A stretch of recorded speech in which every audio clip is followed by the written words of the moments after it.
Hi, I'm Rebecca and welcome to Solve Your Own Problems. In this video, we are going to talk about self-limiting beliefs.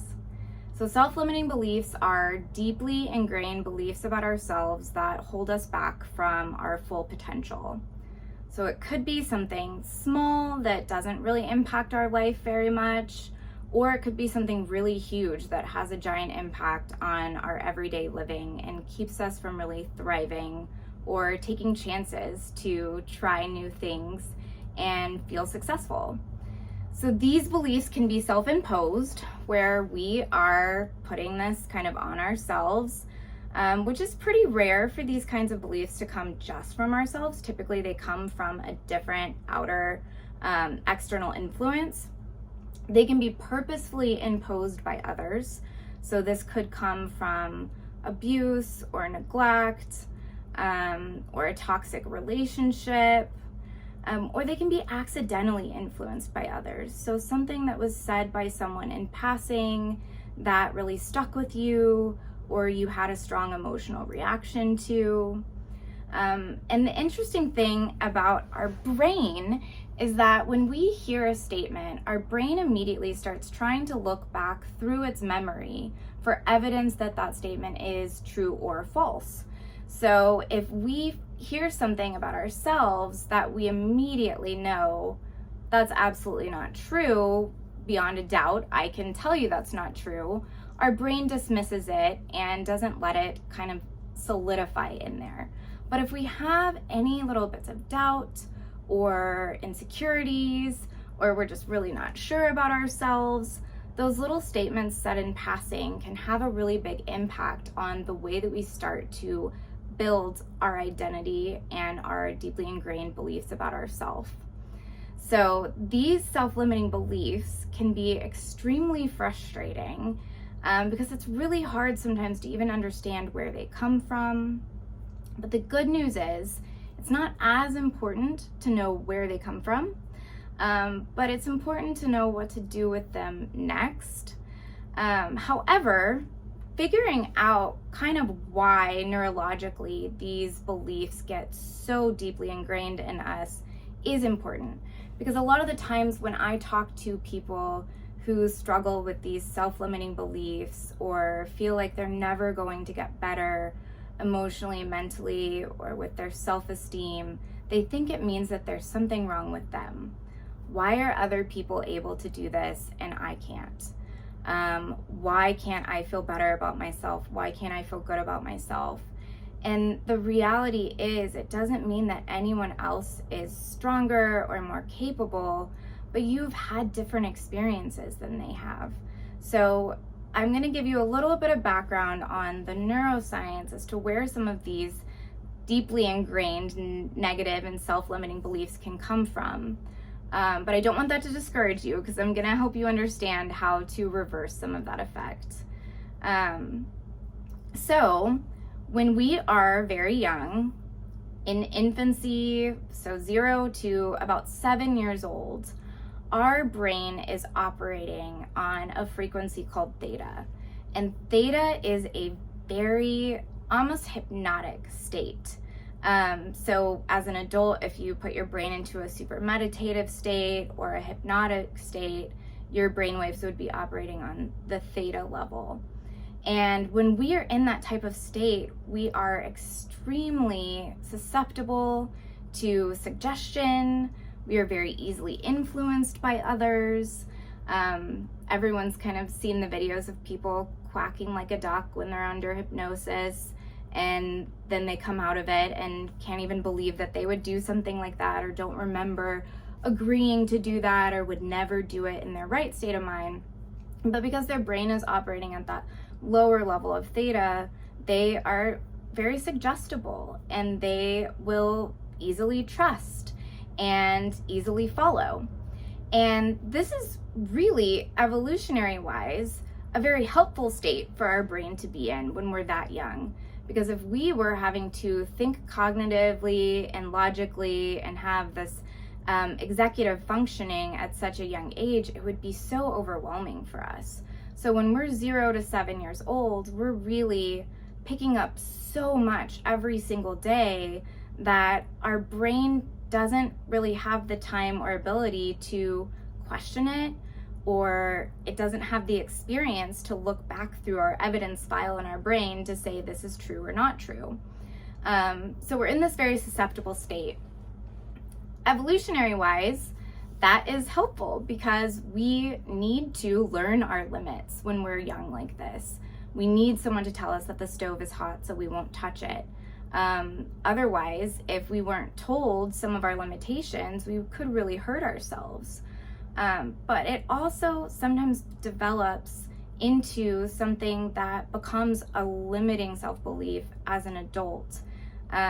Even by happenstance. It wasn't on purpose. Someone was trying to protect us or be honest with us, but that just kind of takes hold and grows.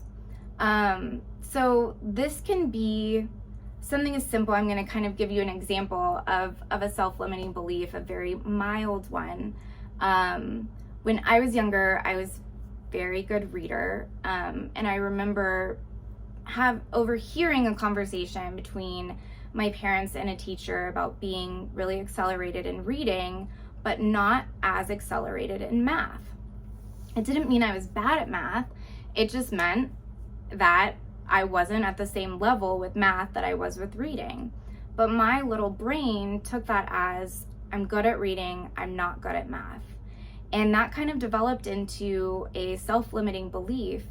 And the way that that starts to kind of impact your life is that as I got older, into preteens, teenage years, and I was thinking about what I wanted to do with my life, I would always check and make sure, okay, well, that sounds really interesting, but do you have to do a lot of math because I'm not great at math? When the reality is I was average at math. I just had this deeply ingrained belief that that was a limitation of mine. So it kept me from even trying or attempting or reaching for a career that might be math heavy. Now, I ended up being very grateful because I love being a therapist, but it really did make me feel limited. And that is something that no one was purposefully putting on me. No one ever told me I was bad at math, but overhearing that I wasn't as accelerated in math as I was at reading gave me this little tiny seed of, you're not good at math.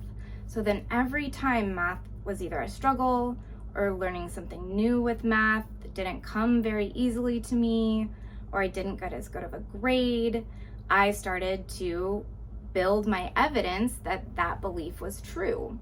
And then anytime I would even attempt math or have to go to math class or have a math test coming up, my anxiety about it would build so much that it really kept me from reaching my full potential in my math classes because I didn't believe that I could. I already started off not setting myself up for success because I had this deeply ingrained self-belief that it wasn't a strength of mine. So that's something that really, in the grand scheme of things, hasn't impacted my life too terribly. But now imagine when you're a child that someone is very purposefully telling you you're not good enough, or you're stupid, or you're never going to be able to go to college, or these deep things, or sometimes even worse.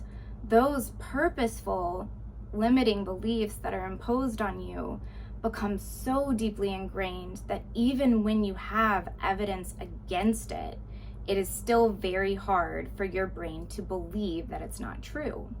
And that's why these negative self-limiting beliefs can be so frustrating to try to overcome, because our conscious brain, which is our prefrontal cortex, which doesn't fully develop until we are 25 years old, has all of our logical and executive functioning. And that's when our brain can start saying, wait a second, let's look at all this evidence here and see if we can disprove this, prove it. But you've had 25 years of your subconscious brain really taking the lead with that. So even though you can say, hey, I'm actually not that bad at math, I can do it, I've proven that I can do it, your brain still in the back of your mind says, but it's not your strength. You're not so good at it. So it continues to hold you back. and even bigger so when it comes to those things that were purposefully put on you. Those words that are very generalized, very overall limiting, not so specific, then it becomes, I'm not good at anything. I will never be loved. I don't deserve love. And these are very elusive thoughts that are so frustrating to feel and not understand why you feel.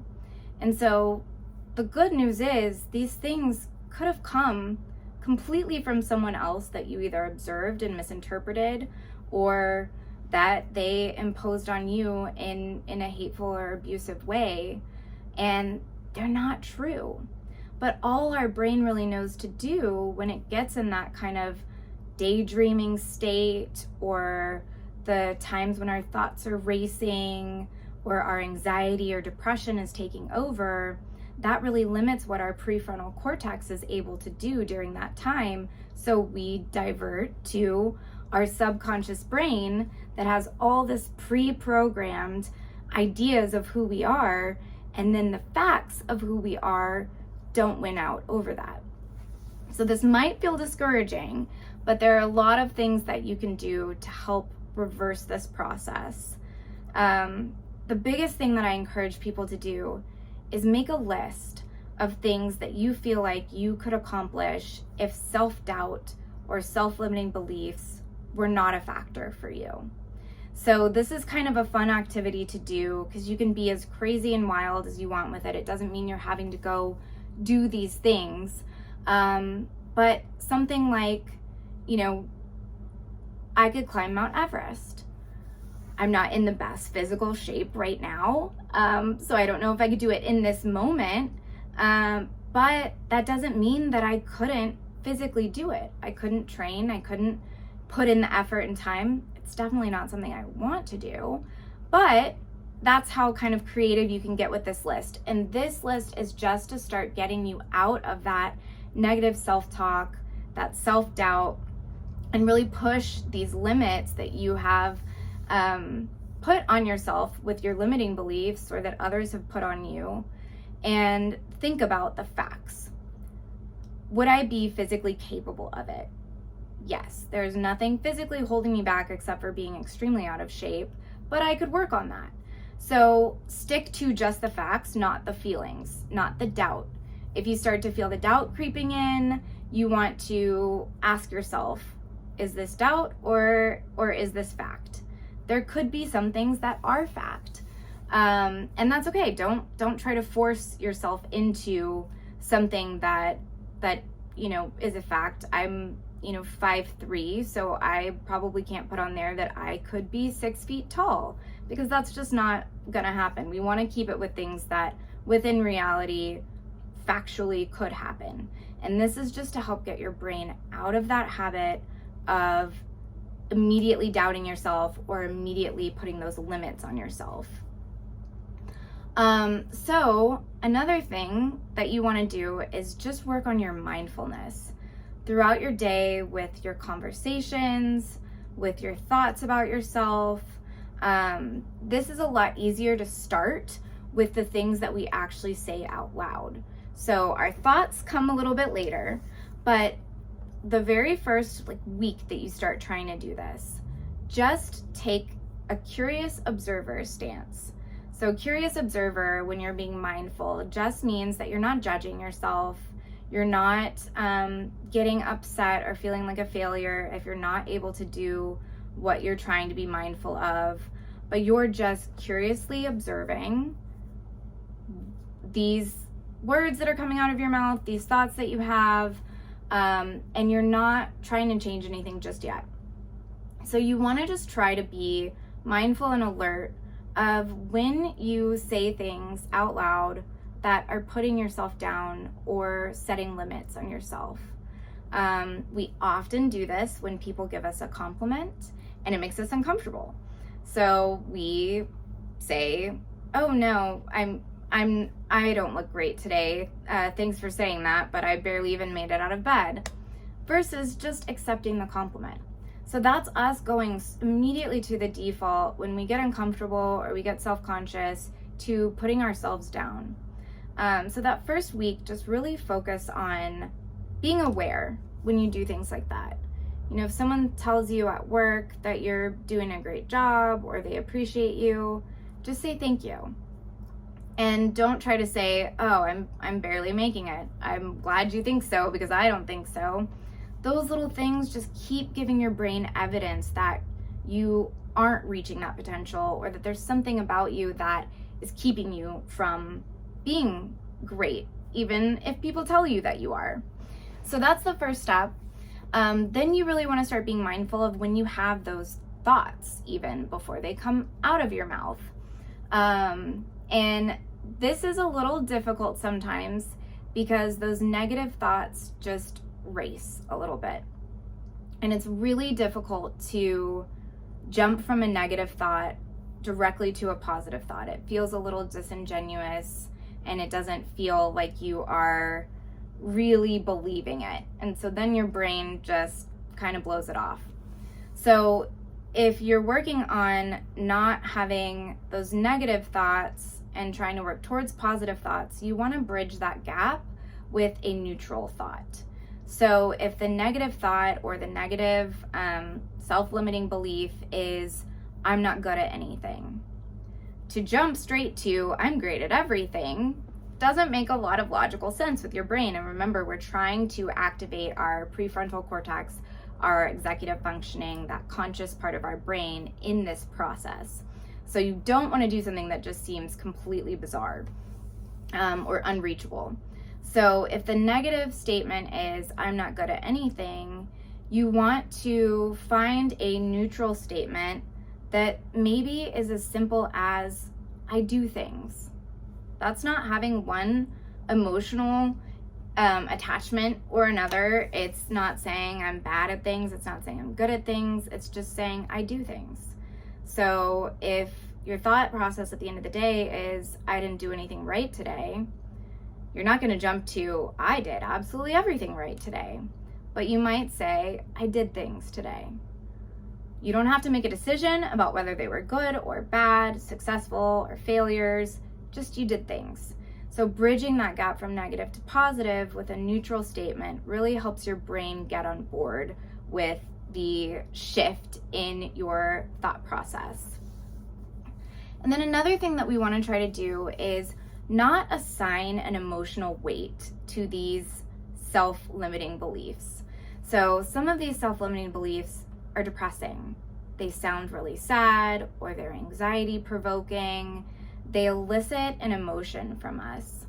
And that's probably because they elicited a very strong emotion, whether we remember it or not, the very first time we heard that or thought that about ourselves.